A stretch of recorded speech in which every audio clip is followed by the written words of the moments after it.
بلکہ آج کی گفتگو میں وطن عزیز پاکستان میں موجودہ حالات کے بارے میں ہم بات کریں گے۔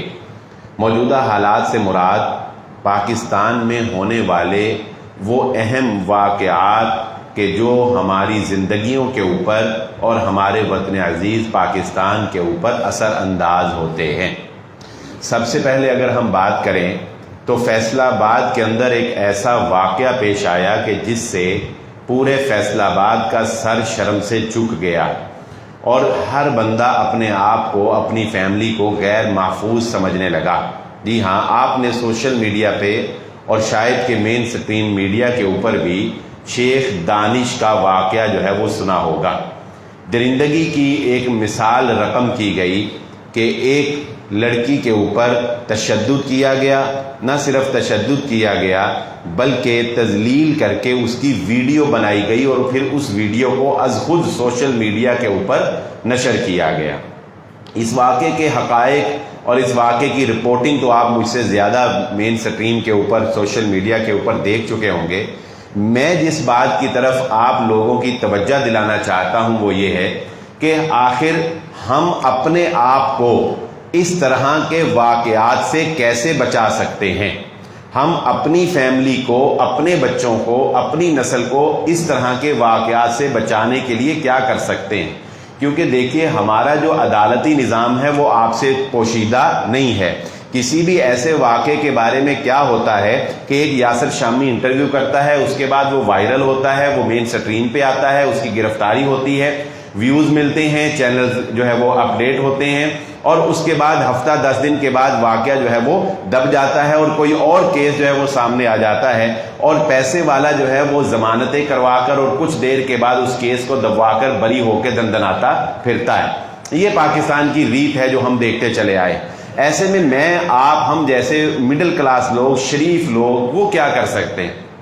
سب سے پہلے اس بات پر غور کرنے کی ضرورت ہے کہ اس واقعے کے پیچھے محرکات کیا ہیں، وہ کون سی ایسی وجوہات تھی کہ جن کی وجہ سے یہ واقعہ پیش آیا۔ اگر ہم اپنے آپ کو اور اپنی فیملی کو ان وجوہات سے پاکیزہ کر لیں، ان وجوہات کو ختم کر دیں، تو اللہ تعالیٰ کی توفیق ہمارے شامل حال ہو، اس کی مدد شامل حال ہو، ہم اس طرح کے واقعات سے بچ سکتے ہیں۔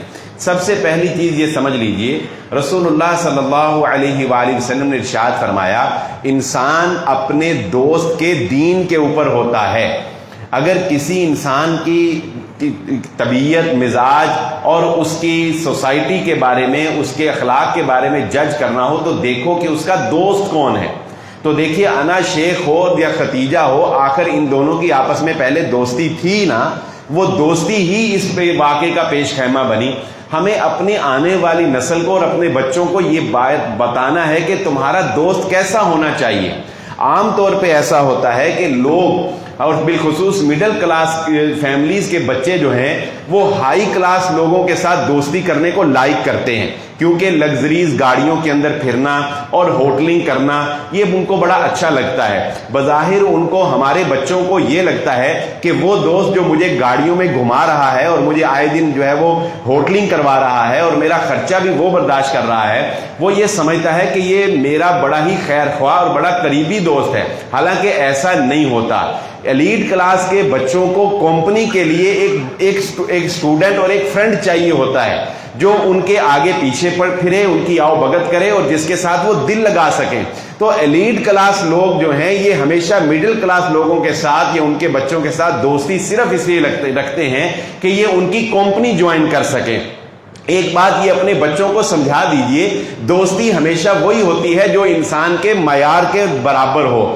اس انسان سے دوستی کریں جو ذہنی طور پر آپ کے ہم پلہ ہے، جس کا فیملی سٹرکچر آپ کے ہم پلہ ہے اور جو مالی اعتبار سے بھی آپ کے ہم پلہ ہے۔ کبھی بھی کوئی جیک لگانے کی کوشش میں کسی بہت رچ فیملی کے بچے سے یا کسی ایلیٹ کلاس سے دوستی کرنے کی کوشش نہ کریں۔ نمبر 1 بات۔ نمبر 2 بات، یہ فیملی فرینڈ کا چکر کوئی چکر نہیں ہوتا، یاد رکھ لیجئے یہ بات۔ ہمارا دین بھی اس کی اجازت نہیں دیتا، ہمارا معاشرہ بھی اس کی اجازت نہیں دیتا۔ ہم نے اپنے بزرگوں سے یہی سبق سیکھا ہے، اور آپ لوگوں نے بھی جو 40 کے پلس لوگ ہیں انہوں نے اپنے بزرگوں سے یہی سبق سیکھا ہے کہ آج تک ہمارے بزرگ ہمیں یہی کہتے رہے کہ بیٹا دوستی صرف گھر سے باہر ہوتی ہے، گھر تک دوست نہیں آنا چاہیے۔ بہت سے والدین تو دوستوں کو ڈرائنگ روم میں بٹھانے بھی الاؤ نہیں کرتے تھے، اس لیے کہ دیکھیں جب آپ کتنے ہی شریف کیوں نہ ہو، آپ کتنے ہی سمجھدار کیوں نہ ہو، آپ کتنے ہی مہذب اور کتنے ہی اچھے کیوں نہ ہو، جب آپ فطرت کا ٹکراؤ کریں گے، جب آپ فطرت کو آزمانے کی کوشش کریں گے، آپ ہار جائیں گے، آپ فیل ہو جائیں گے۔ یعنی جب فطرت نے جو اصول رکھے ہیں، فطرت نے جو قواعد و ضوابط رکھے ہیں، جب آپ ان کو توڑیں گے تو آپ چاہے کتنے اچھے، کتنے شریف، کتنے نیک کیوں نہ ہو، آپ سلپ کر جائیں گے، آپ پھسل جائیں گے۔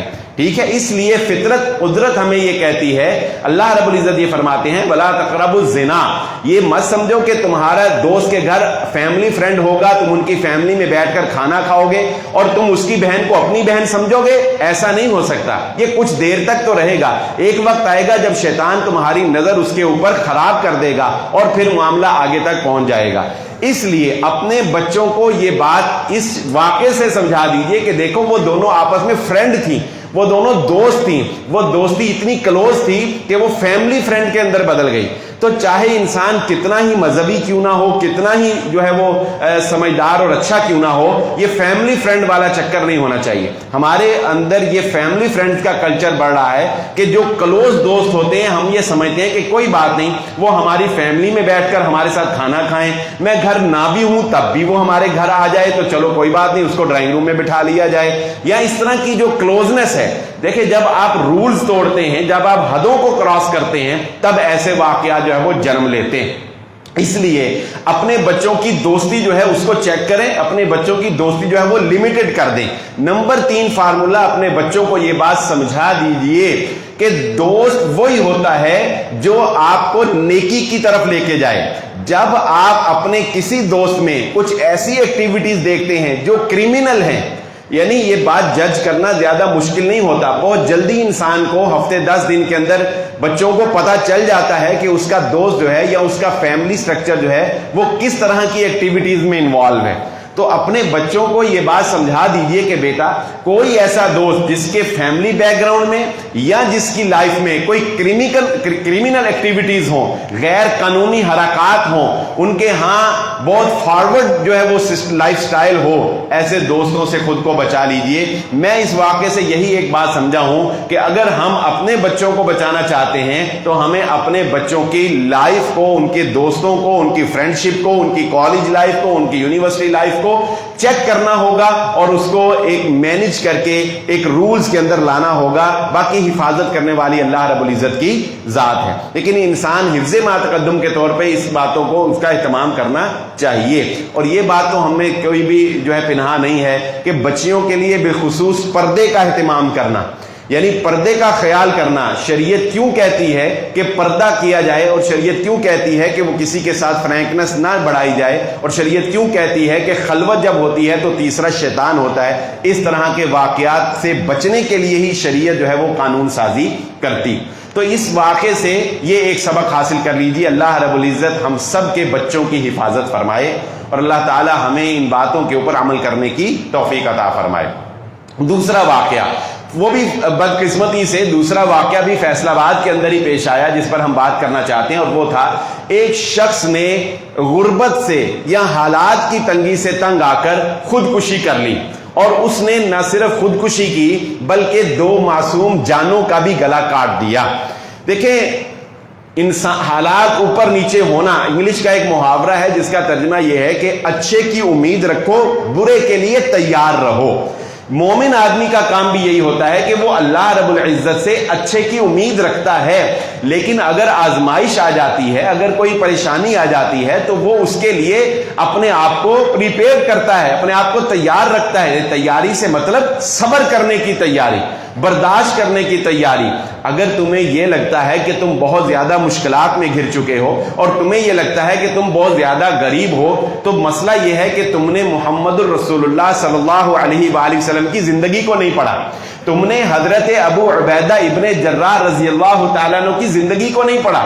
اگر تم نے ان کی زندگی کو پڑھا ہوتا تو تم کبھی خودکشی نہ کرتے، اس لیے کہ فاتح شام اور فاتح فلسطین، فاتح بیت المقدس ان کو کہنا چاہیے۔ حضرت ابو عبیدہ ابن جراح جو خالد ابن ولید رضی اللہ تعالیٰ عنہ کے مقابلے پہ سپہ سالاری کر رہے ہیں اور مسلمانوں کے علاقے فتح کرتے چلے جا رہے ہیں، جانتے ہیں حضرت عمر ابن خطاب رضی اللہ تعالیٰ عنہ جب حضرت ابو عبیدہ ابن جراح سے ملنے کے لیے شام میں آتے ہیں، کہتے ہیں ابو عبیدہ میں نے تمہارے گھر جانا ہے۔ یہ بھی حضرت عمر کی ایک حکمت تھی، یعنی وہ ان کے سرکاری گھر میں نہیں، یعنی ان کا جو سرکاری آفس تھا اس میں نہیں، بلکہ حضرت عمر کہتے ہیں ابو عبیدہ میں نے تمہارے ذاتی گھر جہاں تم نے رہائش رکھی ہے میں نے وہ جا کے دیکھنا ہے۔ حضرت ابو عبیدہ ابن جراح رضی اللہ تعالیٰ عنہ نے اجازت دی۔ جب حضرت عمر رضی اللہ تعالیٰ عنہ ان کے گھر گئے تو حضرت عمر جیسی شخصیت جو بذات خود ایک مرد درویش ہے، جو بذات خود ایک درخت کی چھاؤں میں سونے والا اور پیوند لگے کپڑے پہننے والا ہے، وہ حضرت ابو عبیدہ کے گھر کو دیکھ کر آنکھوں سے آنسو نہ روک سکے، آنکھوں سے آنسو جاری ہو گئے اور دیکھا اور کہا ابو عبیدہ یہ تمہاری ہی شان ہے۔ کیا شان ہے؟ ایک سپہ سالار، امت کا ایک بہترین شخص، اور جانتے ہیں اس کا رہن سہن کیا ہے؟ صرف ایک جھونپڑی، اس جھونپڑی میں ایک پیالہ اور ایک کپڑا جو تن ڈھانپنے کے لیے ہے، بس یہ حضرت ابو عبیدہ ابن جراح رضی اللہ تعالیٰ عنہ کا کل سرمایہ ہے۔ اور بتاؤ وہ بندہ اپنے بعد وصیت کر کے گیا ہے کہ میرا ساز و سامان جو ہے وہ میرے خودکشی کرنے کے بعد ایدی فاؤنڈیشن کو دے دینا۔ بھئی تیرے پاس اتنا ساز و سامان تو تھا نا کہ تو ایدی فاؤنڈیشن کو دے سکتا ہے۔ ذرا دیکھ تو صحیح وہ شخص جو رسول اللہ صلی اللہ علیہ وسلم کی مجلس میں بیٹھا ہے، ایک عورت نے آ کر کہا ہے اللہ کے نبی صلی اللہ علیہ وسلم میں شادی کرنا چاہتی ہوں، اگر آپ مجھ سے شادی کر لیں۔ نبی صلی اللہ علیہ وسلم نے فرمایا آپ خاموش رہے۔ ایک اور بیچارہ ادنا سا صحابی کھڑا ہو کر کہتا ہے اللہ کے نبی صلی اللہ علیہ وسلم اگر آپ اس سے شادی کرنے کی خواہش مند نہیں ہیں تو میں شادی کرنا چاہتا ہوں، میری شادی کروا دی۔ رسول اللہ صلی اللہ علیہ وسلم نے فرمایا حق مہر دینے کے لیے تیرے پاس کچھ ہے؟ حق، ذرا تصور کیجئے گا اس بندے کی حالت، اس بندے کا اس وقت کی فخر ذرا جج کیجئے گا۔ وہ کہتا ہے اللہ کے نبی صلی اللہ علیہ وسلم میرے پاس حق مہر دینے کے لیے کچھ بھی نہیں ہے۔ کیا ہے؟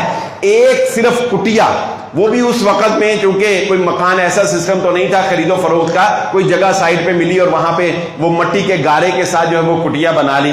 خود محمد رسول اللہ صلی اللہ علیہ وسلم کا حجرہ جسے آج ہم روضہ رسول کہتے ہیں، وہ حضرت عائشہ صدیقہ رضی اللہ تعالیٰ عنہ کا گھر تھا، جہاں پر 3 قبریں بننے کے بعد 4تھی قبر بننے کی جگہ باقی نہیں رہی ہے۔ تو آپ تصور تو کریں غربت کی انتہا کیا ہے۔ لیکن وہ لوگ آج تک زندگی سے شکوا کرتے نظر نہیں آئے۔ کبھی آپ کو صحابہ کے یا نبی صلی اللہ علیہ وسلم کے بارے میں یہ سننے کو نہیں ملے گا حدیث میں کہ انہوں نے کہا ہو کہ زندگی بڑی تنگ کر دی گئی ہمارے اوپر، یا ہم بڑی مشکل میں رہے، یا ہم کوئی ترقی نہیں کر سکے، کوئی کامیابی حاصل نہیں کر سکے۔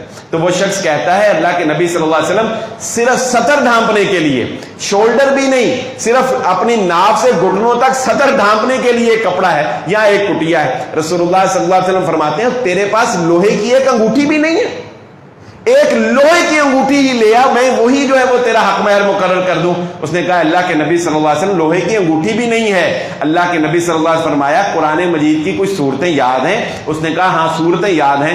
نبی صلی اللہ علیہ وسلم فرمایا سورۃ الفلق اور سورۃ الناس اپنی بیوی کو سکھا دینا، یہی تیرے دونوں کے نکاح میں حق مہر قرار پاتا ہے۔ خودکشی کرنا اور پھر زندگی عارضی ہے، یہ یاد رکھ لو۔ جنت کی ایک جھلک دنیا کی ساری مشکلیں ختم کر دے گی۔ جنت کا ایک نظارہ جو دور سے انسان کرے گا، انسان سوچے گا کہ میں نے کبھی زندگی میں غم دیکھا ہی نہیں، میں نے کبھی زندگی میں تکلیف دیکھی ہی نہیں ہے۔ اس لیے اپنے آپ کو اس معاشرے کے تلک الایام نداولها بین الناس، اللہ رب العزت سے ہمیشہ انسان کو عافیت مانگنی چاہیے۔ اللہ تعالی ہم سب کو عافیت میں رکھے، اللہ ہم سب کو معاشی تنگی سے محفوظ فرمائے، اللہ فقر سے محفوظ فرمائے۔ لیکن ایمان کا لیول انسان کا اتنا مضبوط ہونا چاہیے جو رسول اللہ صلی اللہ علیہ وآلہ وسلم کی تعلیمات ہیں کہ انسان اللہ رب العزت کی ذات پہ یقین رکھتا ہو اور صبر کرنے کا حوصلہ جو ہے وہ انسان کے اندر ہونا چاہیے۔ یہ 2 باتوں کی وضاحت ہوگی۔ تیسری بات کی وضاحت جو میں کرنا چاہتا ہوں، پاکستان، دیکھیں وطن حدیث پاکستان کی قدر کریں، میں اس بات پہ بہت دفعہ آپ کو توجہ دلا چکا ہوں۔ پاکستان کا ایک ہاٹ ایشو عالمی سطح کے اوپر یہ بنا کہ ایمیزون ایک کمپنی ہے جو online business, online trade جو ہے وہ الاؤ کرتی ہے۔ پاکستان کے اندر 13,000 اکاؤنٹ ایمیزون نے بلاک کر دیے۔ کیوں بلاک کر دیے؟ او بھائی میرے ساتھ فراڈ کر لو، اپنے ساتھ فراڈ کر لو، اپنے بھائی کے ساتھ چلو فراڈ کر لو، اور کم از کم ان لوگوں کے ساتھ فراڈ نہ کرو جو پاکستان کو بدنام کرتے ہیں، پاکستان کی بدنامی کے لیے فراڈ نہ کرو۔ اور تم جانتے ہو وہ لوگ سسٹم کے اندر اتنے مضبوط ہیں کہ آپ ایک سیکنڈ کا ان کو دھوکہ نہیں دے سکتے۔ میرا ایک جاننے والا دوست ہے، وہ آسٹریلیا کی ایک کمپنی کا ملازم ہے، 4.5 لاکھ اس کی تنخواہ ہے، آن لائن کام کرتا ہے۔ وہ جانتے ہیں، وہ بتاتا ہے، وہ کہتا ہے کہ 8 گھنٹے میری ڈیوٹی ہے، لیپ ٹاپ کا ایسے سکرین آن کرنی ہے، میری سانسیں بھی وہ کاؤنٹ کرتے ہیں کہ میں نے سانسیں کتنی دفعہ لی ہیں۔ مجال ہے کہ ایک مکھی بھی میں اپنی جو روٹین ہے، میں ایک مکھی بھی اس سے ہٹ کر اگر مار لوں تو میرا گراف جو وہ کاؤنٹ کرتے ہیں ساتھ ساتھ وہ نیچے آنا شروع ہو جاتا ہے۔ بھائی اگر وہ لوگ آپ کو جابز دیتے ہیں، اگر وہ لوگ آپ کو اپرچونٹیز دیتے ہیں تو ان کے ساتھ دھوکہ نہ کریں، ان کے ساتھ دغا نہ کریں۔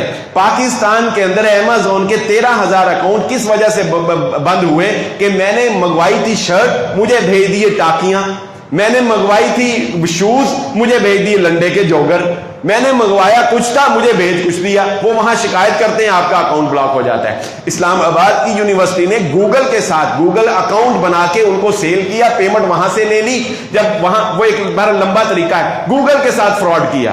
اب چند عرصے کے بعد اگر خدا نہ خواستہ آپ کے اندر گوگل بلاک ہو جائے گا، آپ کیا کریں گے؟ اتنے لوگ آپ کے آن لائن بزنس کے ساتھ اٹیچ ہیں، اتنے نوجوانوں کا روزگار اللہ رب العزت نے اس آن لائن بزنس کے ساتھ اٹیچ کیا ہوا ہے۔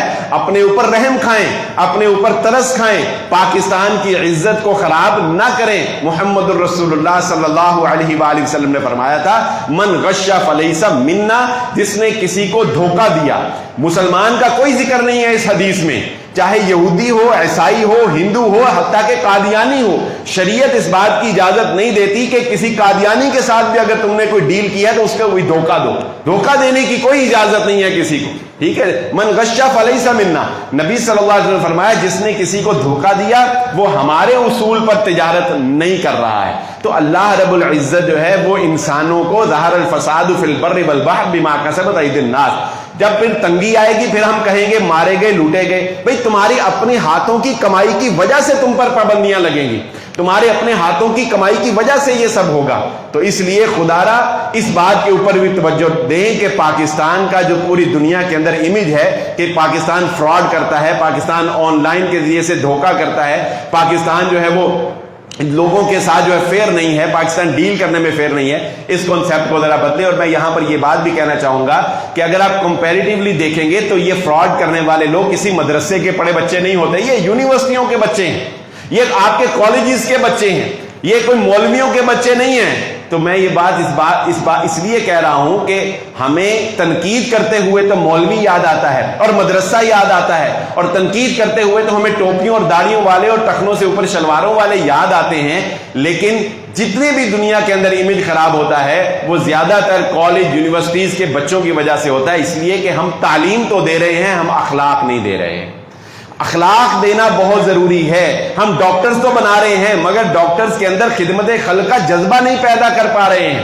وہ ڈاکٹر اچھا ڈاکٹر ہو ہی نہیں سکتا کہ جس کے اندر انسانیت کی ہمدردی کا جذبہ نہیں ہے۔ اور اگر ہم بات کریں انسانیت کی ہمدردی کی تو دیکھیں اللہ رب العزت کا کتنا بڑا طاقت کا مظہر ہے یہ جو پاکستان کے اندر سیلاب آیا ہے۔ اللہ تعالیٰ ان تمام ہمارے بھائیوں کی حفاظت فرمائے، اور وہاں پر جو لوگ کام کر رہے ہیں اللہ تعالیٰ ان کی بھی مدد فرمائے۔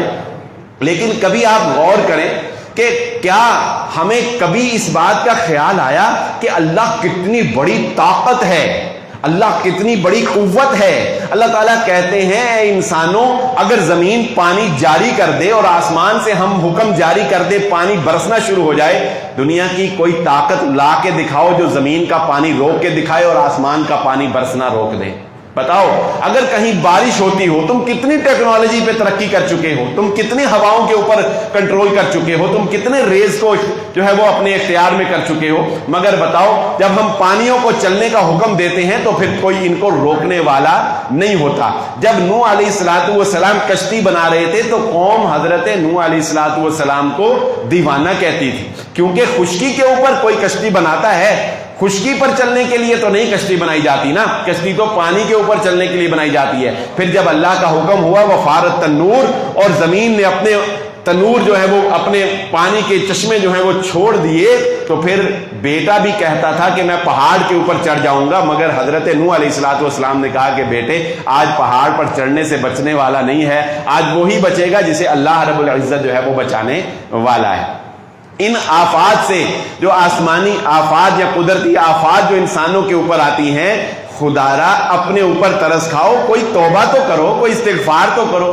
کرونا وائرس جب آیا، کرونا وائرس جن دنوں آیا، لاک ڈاؤن ہوا، تو سوشل میڈیا بہت زیادہ ایکٹیو ہو گیا، کیونکہ لوگوں کو گھر میں بیٹھے اور کوئی کام نہیں تھا، موبائل ہی دیکھنا تھا۔ تو آپ سرچ کر کے دیکھیں گے پاکستان کے اندر، انڈیا کے اندر، ساری دنیا کے اندر ہی، لیکن پاکستان اور بر صغیر کے اندر لاک ڈاؤن کے اندر سب سے زیادہ ریشو جو ویب سائٹ دیکھنے کی تھی وہ پورن ویب سائٹ تھی۔